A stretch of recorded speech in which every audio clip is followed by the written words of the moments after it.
At 0347 hours, Lieutenant Sarah Chun was dreaming of her childhood home in California when the explosion threw her against the cockpit wall. In that split second between sleep and chaos, between safety and mortal danger, she had no idea that the next 6 hours would test every skill she'd learned in 8 grueling years of Navy SEAL training. What happened in the darkness of that Afghan valley would either prove she belonged among the world's most elite warriors, or it would be the last mistake she'd ever make. Some people spend their entire lives wondering if they have what it takes when everything falls apart. Sarah was about to find out in the most brutal way possible. This is her story, raw, unfiltered, and absolutely true. Sarah Chin never imagined she would become one of the first female Navy SEAL pilots when she was growing up in a small town outside San Diego. Her father worked at the naval base, fixing helicopters, and her mother taught elementary school. They lived in a modest house with a small backyard where Sarah spent countless hours building model airplanes and dreaming of flying real ones. As a child, Sarah was different from other girls her age. While her classmates played with dolls and talked about boys, she was taking apart radio sets and rebuilding bicycle engines. Her parents worried sometimes that she was too aggressive, too competitive, but they also recognized her exceptional intelligence and determination. When Sarah set her mind to something, nothing could stop her. The first time she saw a Navy helicopter up close, Sarah was 12 years old. Her father had taken her to work during spring break, and she watched in amazement as the massive machines lifted off from the base. The pilots looked so confident, so in control of something that seemed impossible to control. That day, sitting in the passenger seat of her father's old truck, Sarah made a decision that would shape the rest of her life. She was going to be a pilot. High school was challenging for Sarah in ways that had nothing to do with academics. She excelled in math and science, often outperforming boys who assumed they were naturally better at technical subjects. But, socially, she struggled to fit in. She was too serious for the popular kids, too ambitious for the rebels, and too unconventional for the academic crowd. She found her place on the wrestling team, where her fierce determination and natural athleticism earned respect from teammates who initially doubted her abilities. Her wrestling coach, a former Marine named Tom Rodriguez, became one of the most important influences in her young life. Coach Rodriguez saw something special in Sarah, not just her physical capabilities, but her mental toughness. He pushed her harder than any other student, demanding excellence in every practice session. Under his guidance, Sarah learned that physical strength was only part of what made a warrior. Mental resilience, tactical thinking, and the ability to perform under extreme pressure were equally important. During her senior year, Sarah faced her first major setback. A knee injury during wrestling practice threatened to derail her dreams of attending the Naval Academy. The doctors said she might never compete athletically again. For weeks, Sarah fell into a deep depression, watching her carefully planned future crumble. But Coach Rodriguez refused to let her quit. He designed a rehabilitation program that was more demanding than anything she had ever experienced. Every morning at 5 a.m., Sarah was in the gym, rebuilding not just her knee, but her entire body. The rehabilitation process taught Sarah lessons that would prove crucial years later. She learned that pain was temporary, but quitting was permanent. She discovered that the human body could endure far more than the mind believed possible. Most importantly, she understood that setbacks were not failures unless you allowed them to stop you permanently. When Sarah finally received her acceptance letter to the Naval Academy, she had already overcome more obstacles than most of her future classmates would face in their entire careers. The injury had actually made her stronger, more focused, and more determined than ever to prove herself worthy of wearing a Navy uniform. The Naval Academy was brutal in ways Sarah had not anticipated. The academic workload was crushing, the physical demands were relentless, and the psychological pressure was constant. Many of her classmates, brilliant students who had never failed at anything, cracked under the pressure within the first semester. Sarah thrived in this environment. Every challenge reminded her of those early morning rehabilitation sessions. Every obstacle became another opportunity to prove her resilience. During her second year, Sarah first heard about the Navy SEAL program. Women were not allowed to attempt SEAL training at that time, but Sarah began preparing anyway. She studied every manual she could find, trained with former SEALs who taught at the academy, and pushed her physical conditioning far beyond the already demanding academy standards. Her roommates thought she was crazy, but Sarah knew that opportunities could change, and she wanted to be ready when they did. The flying portion of her Naval Academy experience confirmed what Sarah had known since childhood. She was born to pilot aircraft. Her instructors were amazed at her natural ability to handle complex aircraft systems while maintaining perfect situational awareness. She could fly helicopters with an intuitive understanding that usually took years to develop. By graduation, Sarah ranked in the top 5% of her class in both academics and flight training. After graduation, Sarah was assigned to helicopter pilot training at Naval Air Station Pensacola. The training was intense, designed to eliminate candidates who lacked the precise skills needed to safely operate million-dollar aircraft in combat conditions. Sarah excelled from the first day. Her ability to remain calm under pressure, combined with exceptional hand-eye coordination and spatial reasoning skills, made her a standout student. The training scenarios became progressively more challenging. Night flights in terrible weather conditions, emergency landings with multiple system failures, combat simulations with live ammunition. Sarah handled everything instructors threw at her. She earned the respect of her fellow pilots not through bravado or showboating, but through consistent excellence and unwavering reliability under pressure. During advanced training, Sarah specialized in special operations support missions. These were the most dangerous and demanding assignments in naval aviation. Pilots in this program would be responsible for inserting and extracting special forces teams in hostile territory, often under enemy fire and in impossible weather conditions. The margin for error was zero. A single mistake could result in the death of highly trained warriors and the failure of critical missions. When the Navy finally opened SEAL training to qualified female candidates, Sarah was among the first to volunteer. The decision shocked her family and worried her commanding officers. SEAL training had a failure rate of over 80% among male candidates who were specifically selected for their exceptional physical and mental capabilities. Many people, including some who cared deeply about Sarah, tried to convince her not to attempt something that seemed designed for failure. Sarah understood the statistics, but she also understood herself. 8 years of preparation had brought her to this moment. Every morning in that rehabilitation gym, every challenging flight in dangerous conditions, every obstacle she had overcome had been preparing her for this ultimate test. She was not just physically and mentally ready for SEAL training. She was hungry for it. The night before SEAL training began, Sarah sat in her small apartment near the training facility, writing a letter to her parents. She wanted them to understand why this was so important to her. Being a Navy pilot was an honor she cherished, but becoming a Navy SEAL represented something deeper. It was about proving that excellence had no gender boundaries, that determination and skill mattered more than preconceived limitations. As she sealed the letter, Sarah felt a calm confidence settle over her. Tomorrow would begin the most difficult challenge of her life, but she was ready. Everything that had brought her to this point, the childhood dreams, the high school injury, the academy challenges, the flight training excellence, had been preparing her for what lay ahead. She was about to discover just how much punishment the human spirit could endure, and just how far determination could carry someone who refused to quit. The training facility was dark and quiet as Sarah drove through the gates the next morning. In a few hours, she would begin a journey that would either break her completely or forge her into one of the world's most elite warriors. As she parked her car and walked toward the building where her instructors waited, Sarah smiled. This was exactly where she belonged, exactly what she had been working toward her entire life. The real test was about to begin, and she could hardly wait to prove she belonged among the very best. The first week of SEAL training nearly destroyed Sarah Chun, just as it was designed to do. The instructors, battle-hardened veterans who had seen hundreds of candidates quit, watched her carefully. They had never trained a female candidate before, and opinions among the staff ranged from skeptical curiosity to outright hostility. Some believed she was a publicity stunt, a political statement that would end in embarrassment.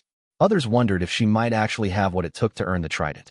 Sarah's first challenge came not from the instructors, but from her fellow candidates. The men in her training class were not openly hostile, but their doubt was obvious. During the initial physical assessments, she could feel them watching, waiting for her to fail the minimum standards.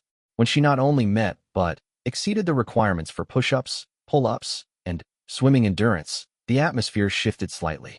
She had earned the right to be there, at least temporarily. The real testing began during Hell Week, the legendary ordeal that had broken thousands of highly trained military personnel. For 5.5 days, candidates received less than 4 hours of total sleep while enduring constant physical and mental challenges. They carried telephone poles through freezing surf, crawled through mud under barbed wire, and performed complex tasks while instructors screamed contradictory orders inches from their faces. By the third day, Sarah's class had shrunk from 42 candidates to 18. Men who had seemed unstoppable during the first week were ringing the bell, the simple act that signaled surrender and immediate dismissal from training. Sarah watched each departure with a mixture of sympathy and determination. Every person who quit made her more resolved to continue. The low point came during a night navigation exercise in the fourth day of Hell Week.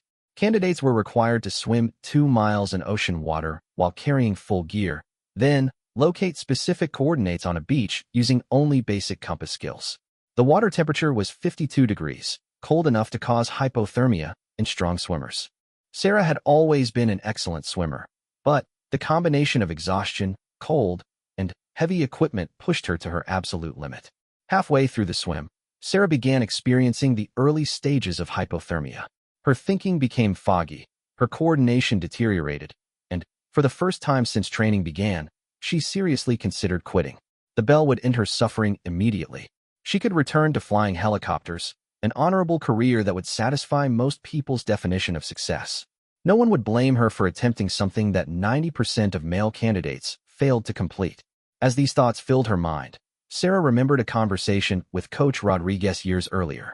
He had told her that everyone had a breaking point, but champions were defined by what they did when they reached it. This was her breaking point, the moment when continuing forward seemed impossible. She could quit and live with the knowledge that she had tried her best, or she could push beyond what seemed possible and discover what lay on the other side of impossible. Sarah chose to continue swimming. Each stroke required conscious effort. Each breath was a victory against the cold and exhaustion that demanded surrender. When she finally reached the beach, she was barely able to stand. The navigation portion of the exercise took every bit of mental capacity she could summon. But she completed it, earning grudging nods of approval from instructors who had expected her to quit hours earlier. The remaining candidates noticed Sarah's performance during that night swim. Word spread quickly through the tight-knit group that she had pushed through conditions that had caused several strong male swimmers to seek medical assistance. Respect replaced skepticism among her classmates. She was no longer the female candidate who might not belong. She was a fellow warrior who had proven her worth under the most demanding circumstances. Hell Week ended with 11 candidates still in training, including Sarah. The instructors gathered the survivors for a brief ceremony acknowledging their achievement. As Sarah stood with her classmates, covered in mud and sand, exhausted beyond anything she had previously experienced, she felt a profound sense of accomplishment. She had not only survived Hell Week, she had excelled under conditions designed to break the strongest people. The training that followed Hell Week was equally demanding, but different in character. Instead of pure physical and mental endurance tests, candidates learned the technical skills that made SEALs so effective in combat. Weapons training, demolitions, advanced tactical medicine, underwater operations, and small unit tactics filled every day. Sarah discovered that her analytical mind and attention to detail made her excellent at technical subjects. She consistently scored at the top of her class in navigation, communications, and weapons systems. Combat diving training presented unique challenges for Sarah. The equipment was designed for larger male bodies, and she had to develop modified techniques for some procedures. Rather than view this as a disadvantage, Sarah saw it as an opportunity to innovate. She worked with equipment specialists to develop adaptations that improved performance for smaller operators. Her modifications were eventually incorporated into standard training for all candidates. Advanced weapons training revealed another of Sarah's exceptional abilities. Her natural hand-eye coordination, enhanced by years of precision flying, made her an outstanding marksman with both rifles and pistols. She could consistently hit targets at distances that challenged experienced snipers. More importantly, she could maintain accuracy under stress, during physical exhaustion, and in adverse weather conditions. Her instructors began using her as an example of proper shooting technique for other candidates. The leadership portions of training tested Sarah in ways she had not anticipated. SEAL operations required every team member to be capable of leading under extreme circumstances. Candidates were rotated through leadership positions during training exercises, with instructors carefully evaluating their decision-making abilities under pressure. Sarah's first leadership test was a disaster. Trying to prove herself, she became overly aggressive and made tactical errors that would have resulted in casualties in real combat. Her instructor, Master Chief Petty Officer James Mitchell, pulled her aside after the failed exercise. Chief Mitchell was a legend in the SEAL community, a veteran of numerous combat deployments who had earned respect through 20 years of flawless service. He told Sarah that leadership was not about proving you were the toughest person in the room. It was about making good decisions that kept your team alive while accomplishing the mission. Effective leaders earned respect through competence and caring for their people, not through intimidation or bravado. Sarah took Chief Mitchell's advice to heart during her next leadership opportunity. Instead of trying to impress instructors with aggressive tactics, she focused on careful planning and clear communication. She made sure every team member understood their role and had the support needed to succeed. The exercise went flawlessly, with her team accomplishing their objectives without any safety incidents. Chief Mitchell's approving nod at the end of the exercise meant more to Sarah than any grade she had ever received. As training progressed, Sarah developed a reputation for reliability and innovation among both instructors and fellow candidates.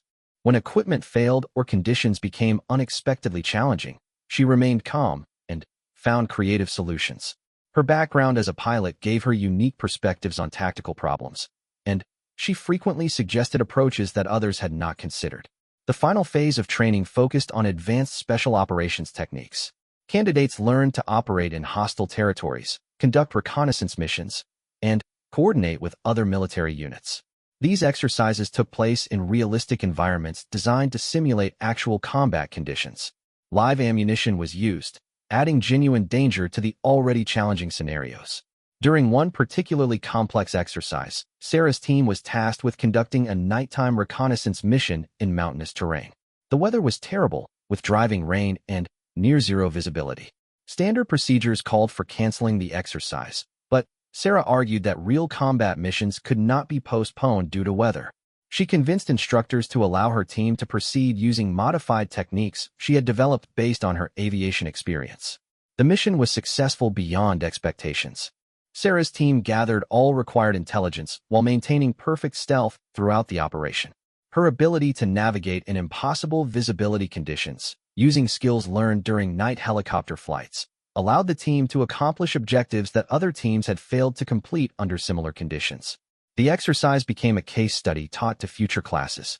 As graduation approached, Sarah reflected on the transformation she had undergone during SEAL training.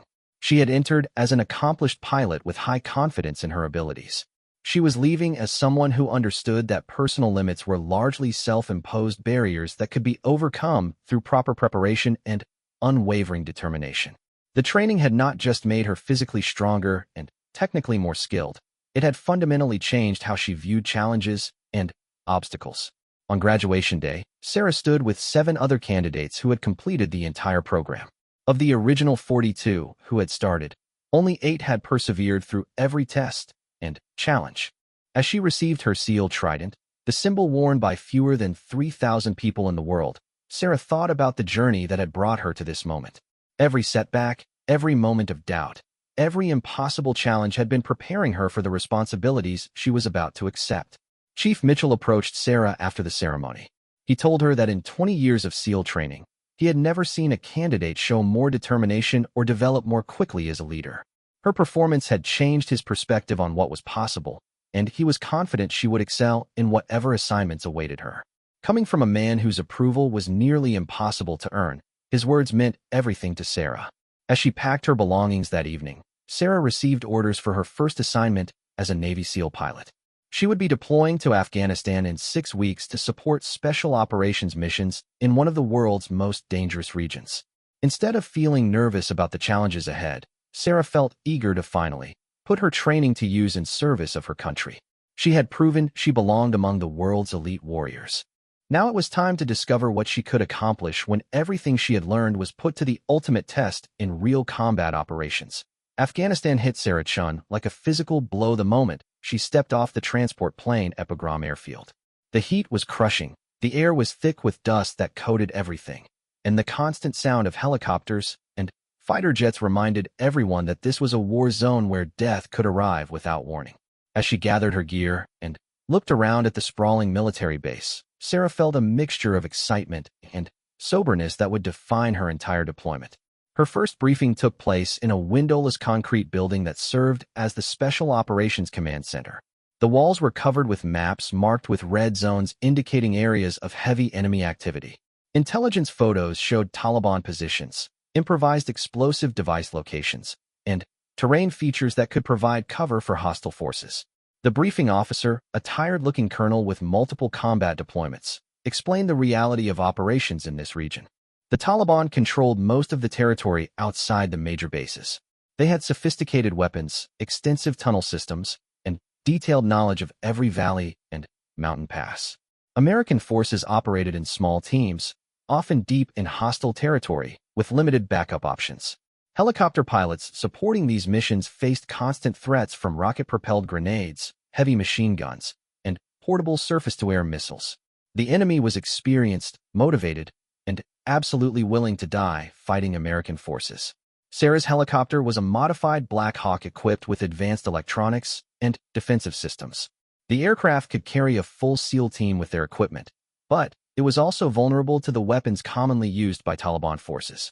Successful missions required perfect coordination between pilots and ground teams, split-second decision-making under fire, and the ability to operate in terrain that pushed both aircraft and crew to their absolute limits. Her first mission came 3 days after arrival. A SEAL team needed extraction from a reconnaissance position in the mountains near the Pakistani border. Intelligence indicated light enemy presence in the area, but everyone knew that intelligence could be wrong or outdated. Sarah spent hours studying the terrain, weather forecasts, and potential landing zones. She memorized every ridge, valley, and possible escape route within 50 miles of the target location. The flight to the extraction point took 2 hours through some of the most dangerous airspace in the world. Sarah flew at extremely low altitude to avoid detection by enemy radar systems, following valleys, and using mountain ridges for cover. Her co-pilot, Chief Warrant Officer Mike Torres, was a veteran of 4 combat deployments who provided crucial guidance during Sarah's first mission in hostile territory.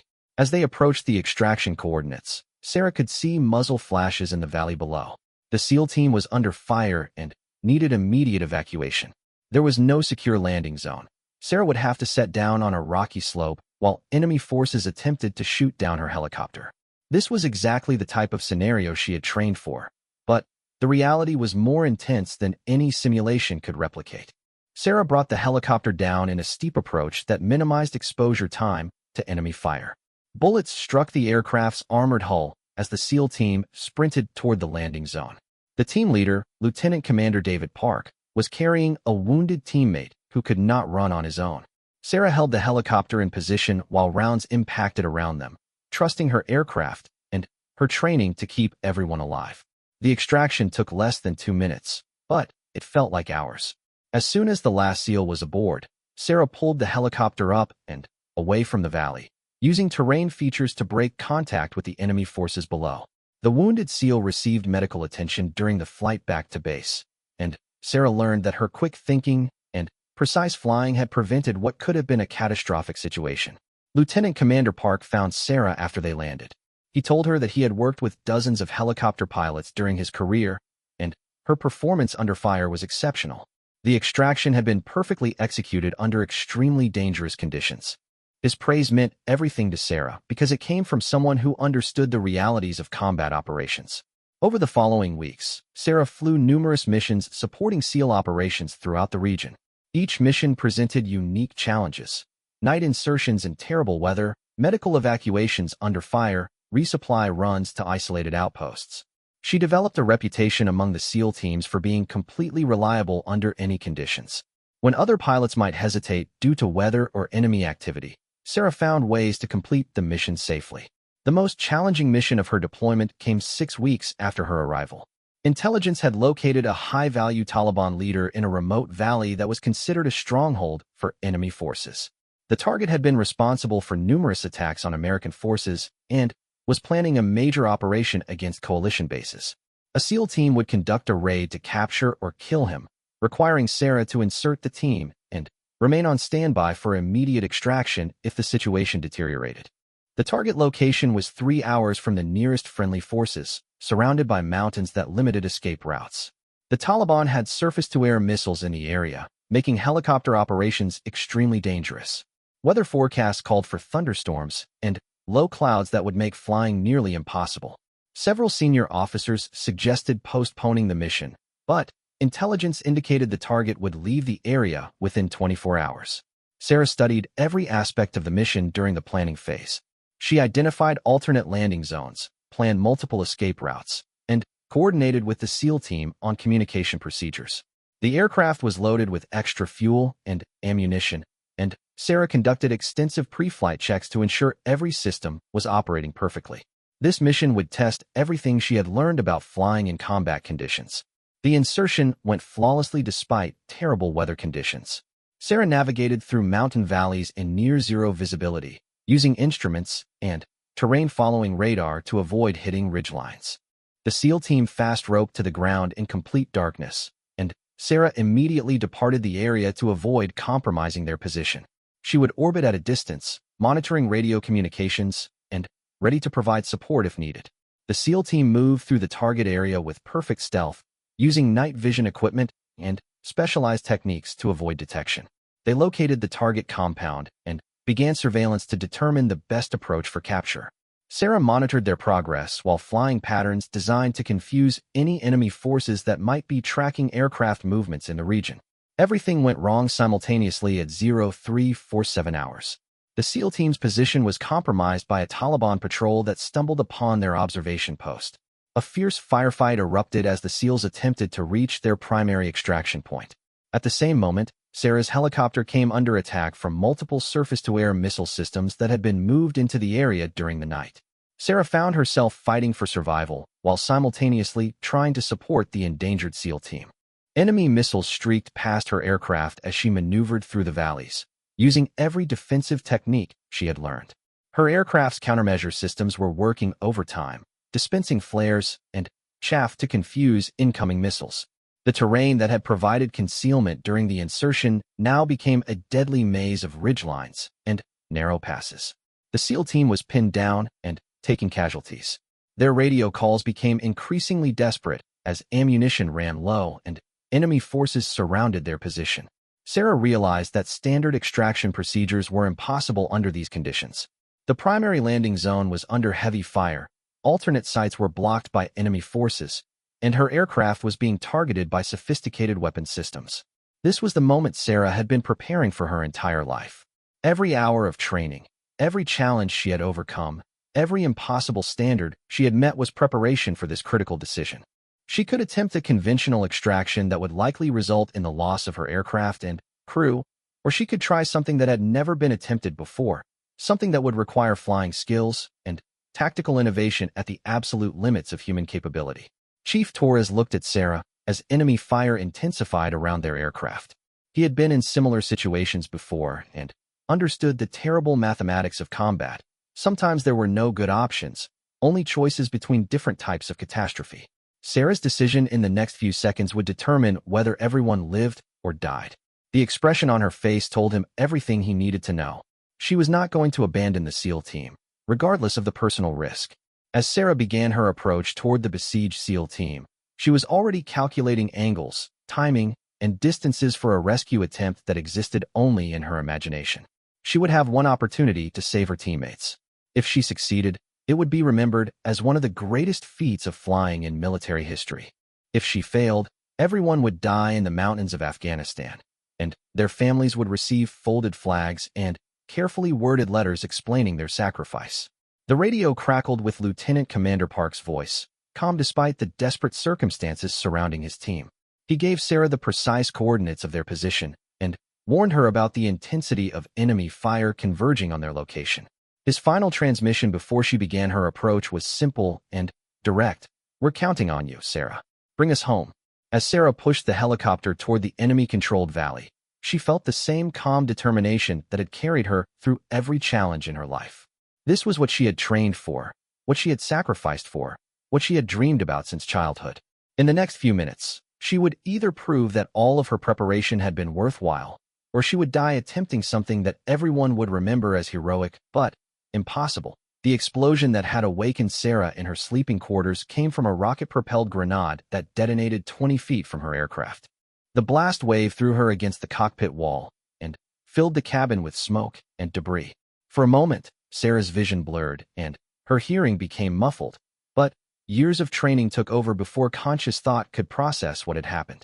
She was under attack, her aircraft was damaged, and people were depending on her to respond perfectly under impossible circumstances. Chief Torres was unconscious, blood trickling from a head wound where he had struck the instrument panel. The helicopter's electrical systems were sparking, and several warning lights indicated critical damage to flight controls. Through the cracked windscreen, Sarah could see muzzle flashes from multiple Taliban positions that had been carefully prepared for exactly this type of rescue attempt. The enemy had anticipated that American forces would try to save the trapped SEAL team, and they had positioned fighters to destroy any aircraft that approached. Sarah's first priority was determining if her helicopter could still fly. A quick scan of the instruments showed that the main rotor was functioning, but hydraulic pressure was dropping rapidly.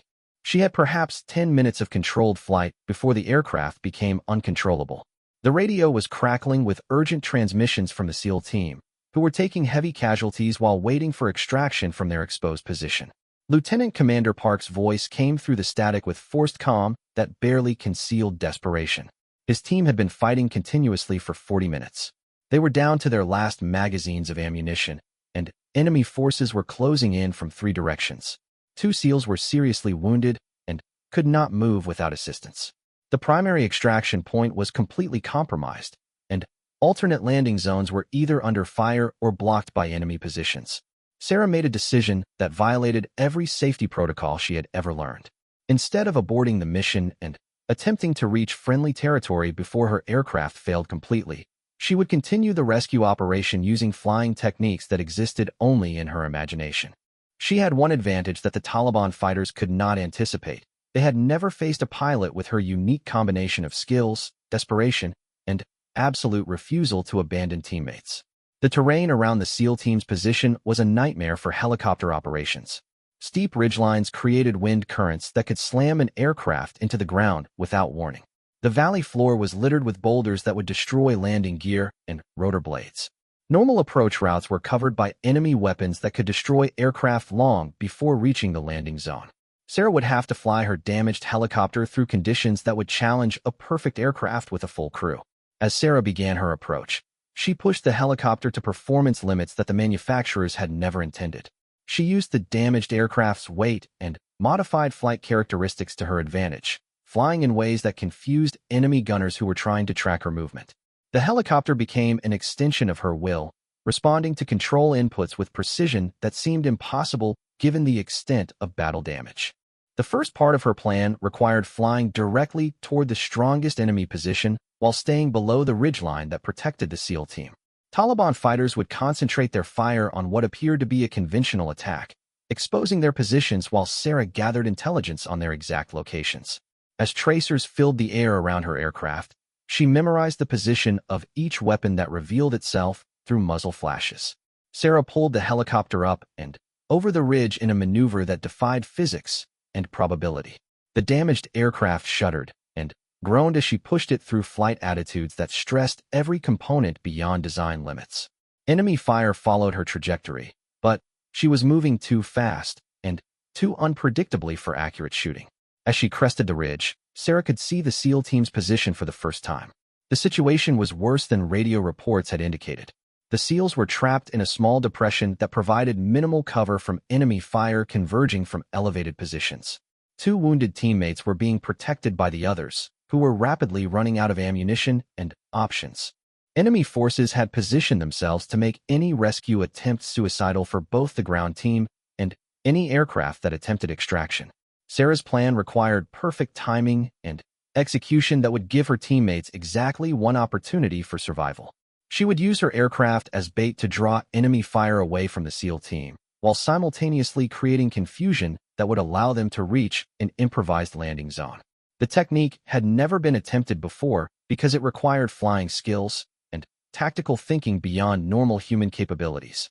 The helicopter dove toward the valley floor in what appeared to be an out-of-control crash. Enemy fighters concentrated their fire on what seemed like a helpless target, exposing themselves while trying to ensure the aircraft's destruction. At the last possible moment, Sarah pulled out of the dive and skimmed along the valley floor at treetop level, drawing fire away from the SEAL team's position while identifying exact enemy locations for the next phase of her plan. Lieutenant Commander Park recognized immediately what Sarah was attempting.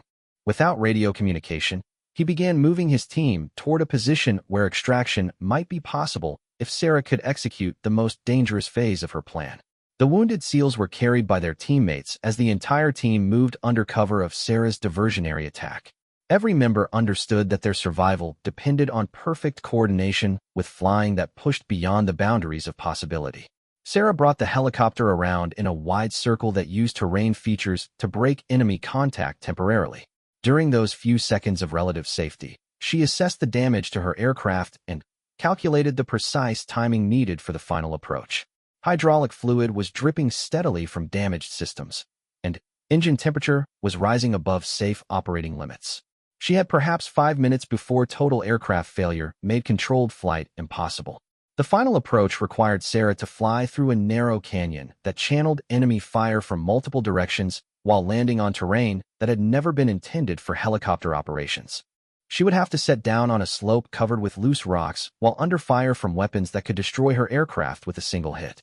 The physics of the situation made success virtually impossible, but Sarah had spent her entire career proving that impossible was simply another word for difficult.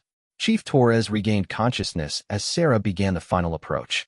Despite his head injury, he immediately understood the situation and began operating defensive systems to provide whatever protection was possible during the extraction.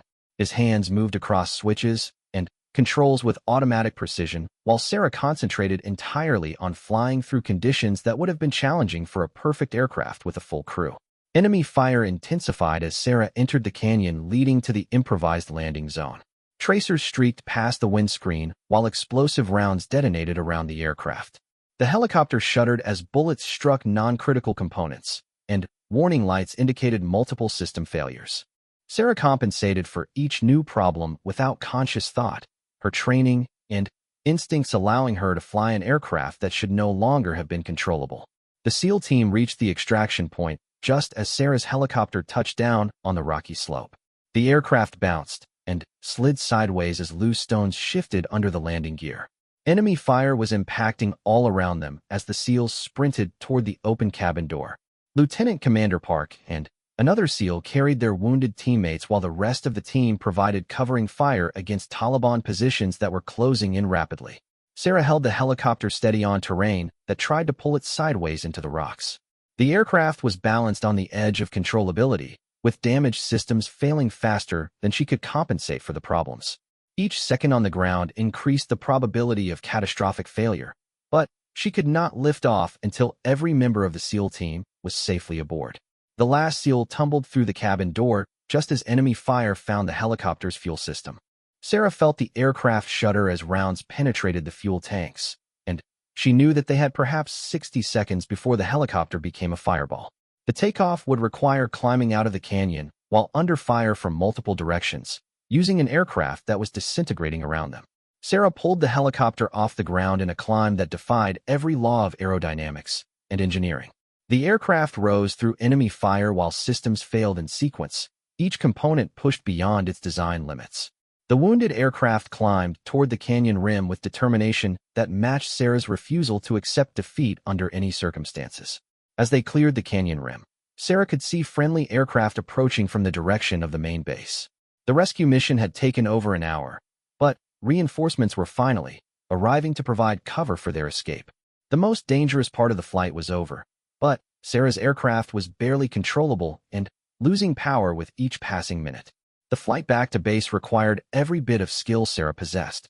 She nursed the dying helicopter across 50 miles of hostile territory, compensating for failing systems while maintaining enough altitude to clear mountain ridges. Chief Torres worked continuously to keep critical systems operating, and the SEAL team prepared for the possibility of an emergency landing in enemy territory. As the base came into view, Sarah realized that her aircraft would not survive a normal landing. The landing gear system had been damaged, and hydraulic pressure was insufficient for a controlled approach. She would have to execute a running landing that would destroy the helicopter but might allow everyone to survive the impact. It would be a fitting end to a mission that had pushed both aircraft and crew far beyond normal limits. The emergency landing was controlled chaos. Sarah brought the helicopter down on the main runway with minimal power and no hydraulic assistance. The aircraft struck the concrete and slid for 300 yards before coming to rest in a cloud of smoke and debris. Emergency crews reached the wreckage within minutes, pulling out crew and passengers who were battered but alive. As Sarah was helped from the destroyed aircraft, she looked back at what remained of the helicopter that had carried them through an impossible mission. The aircraft was a total loss, riddled with bullet holes and damaged beyond repair. But every person aboard had survived, including the wounded SEALs who were already receiving medical attention. The mission had succeeded through a combination of skill, determination, and teamwork that would be studied and remembered for decades. Sarachin spent 3 days in the base hospital recovering from injuries sustained during the emergency landing. Bruised ribs, a mild concussion, and various cuts and scrapes were minor compared to what could have happened if her aircraft had exploded during the mission. As she lay in the narrow hospital bed, Sarah found herself replaying every moment of the rescue operation, analyzing decisions, and considering how similar situations might be handled in the future. Lieutenant Commander Park visited Sarah on her second day in the hospital. He brought with him the other members of his SEAL team who had been extracted from the mountain valley. These warriors, men who rarely showed emotion and never spoke casually about combat operations, wanted Sarah to understand the impact of her actions. Without her willingness to attempt an impossible rescue, they would all have died in that remote valley. The team's medic, Petty Officer First Class Rodriguez, had been one of the wounded SEALs carried to Sarah's helicopter during the extraction. He told her that he had been unconscious during most of the rescue but had awakened during the flight back to base. Through his pain and confusion, he had recognized that their pilot was performing miracles to keep them airborne. The damaged helicopter should not have been capable of controlled flight, yet Sarah had somehow brought them home safely. Chief Torres, released from the hospital a day before Sarah, described the rescue mission to anyone who would listen. He had participated in dozens of combat operations during his military career, but he had never witnessed flying skills comparable to what Sarah had demonstrated under fire. Her ability to control a severely damaged aircraft while executing tactical maneuvers that had never been attempted before had saved everyone aboard. Word of the rescue operation spread quickly through the special operations community. Senior officers who had initially questioned the wisdom of training female Navy SEALs found themselves reconsidering their positions based on Sarah's documented performance under extreme conditions. The mission had been recorded by aircraft sensors and surveillance systems, providing objective evidence of flying techniques that seemed to violate the laws of physics. The investigation that followed every combat incident revealed details that made Sarah's accomplishment even more remarkable. Post-mission analysis showed that her helicopter had sustained damage that should have made controlled flight impossible. Hydraulic lines had been severed, electrical systems had been damaged by shrapnel, and fuel tanks had been punctured by enemy fire. Any one of these problems would normally require an immediate emergency landing. Sarah had compensated for multiple catastrophic failures while simultaneously executing tactical maneuvers in hostile territory under intense enemy fire. She had improvised techniques that allowed her to maintain control of an aircraft that was essentially unflyable according to normal standards. The combination of technical knowledge, physical skill, and mental toughness required for such performance existed in very few people. The formal debriefing took place in a secure conference room attended by senior officers from multiple military branches. Sarah provided a detailed account of her decision-making process during each phase of the mission, explaining how she had adapted standard procedures to accommodate battle damage and tactical requirements. Her analysis was precise and comprehensive, demonstrating the level of professional expertise that had made the rescue possible. Colonel James Harrison, the Special Operations Commander for the region, asked Sarah to describe the moment when she decided to continue the mission despite obvious aircraft damage and extreme danger.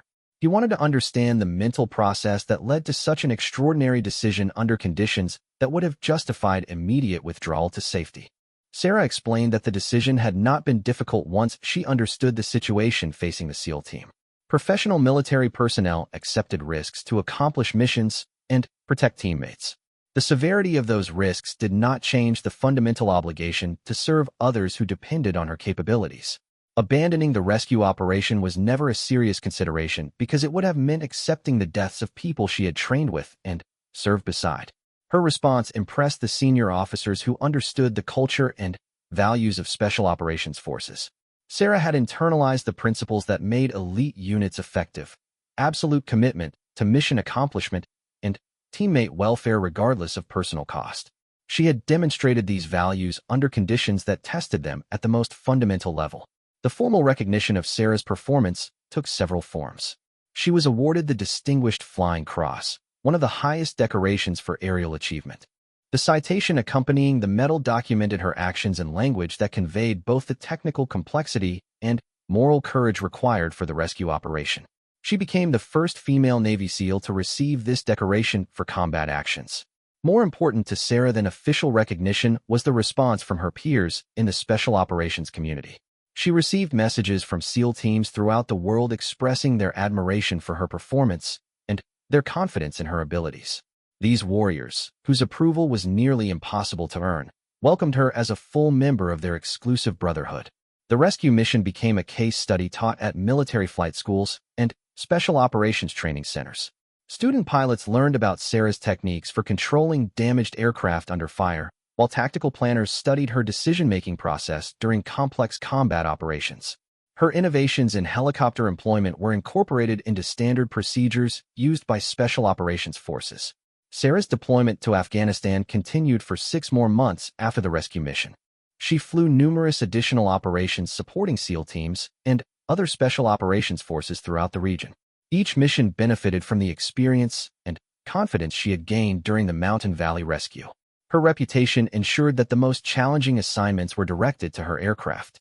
During a particularly complex mission near the end of her deployment, Sarah provided support for a joint operation involving Navy SEALs, Army Rangers, and CIA operatives. The mission required precise coordination between multiple aircraft and ground units operating in terrain that eliminated most communication options. Sarah's ability to anticipate requirements and adapt to changing conditions allowed the operation to succeed despite numerous complications. The commanding officer for that mission, a veteran of numerous deployments, told Sarah that he had never worked with a pilot who combined technical expertise with tactical understanding at such a high level. Her ability to think like a ground commander while executing aircraft operations made her invaluable for complex special operations missions. As Sarah's deployment neared its end, she reflected on the experiences that had shaped her understanding of service and sacrifice. She had arrived in Afghanistan as an accomplished pilot seeking to prove herself worthy of wearing the SEAL Trident.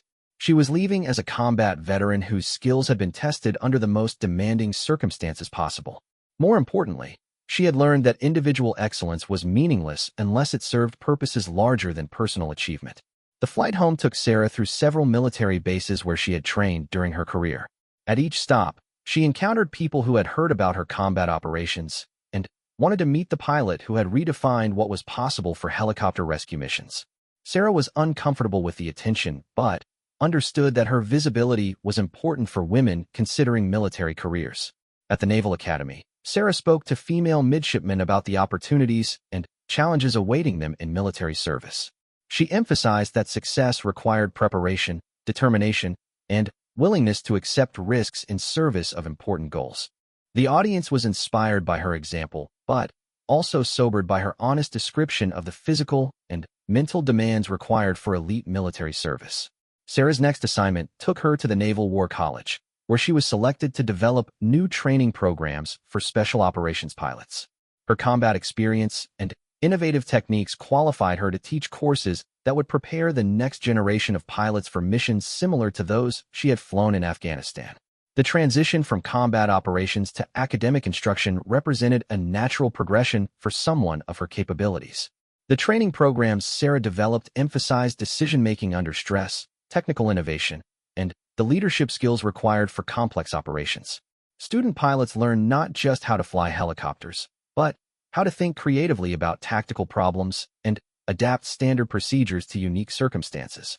Her courses produced pilots who were better prepared for the challenges they would face in combat operations.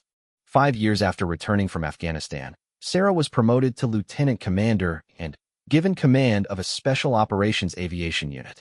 Her command included 50 pilots and 200 support personnel responsible for providing aviation support to SEAL teams worldwide.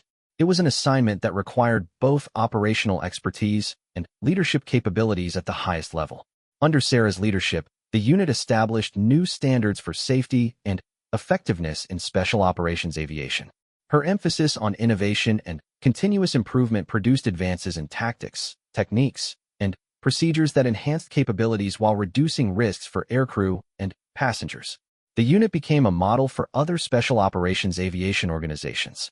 The rescue mission in the Afghan mountains remained the defining moment of Sarah's career, but it represented just one example of a commitment to excellence that characterized everything she did.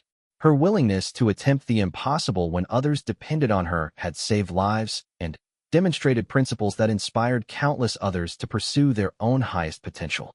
As Sarah looked back on her journey from small-town childhood to Navy SEAL pilot, she understood that every challenge had been preparing her for moments when ordinary responses were insufficient. Her story proved that excellence had no boundaries except those imposed by individual willingness to accept difficult challenges and persist through obstacles that seemed insurmountable. The little girl who had dreamed of flying while building model airplanes in her backyard had grown into a warrior whose actions would be remembered long after she retired from military service. Sarah Chun had proven that determination, properly applied, could overcome any obstacle and achieve any goal worthy of the effort required. Her legacy would inspire others to attempt their own impossible dreams and discover what lay beyond the boundaries of what seemed possible.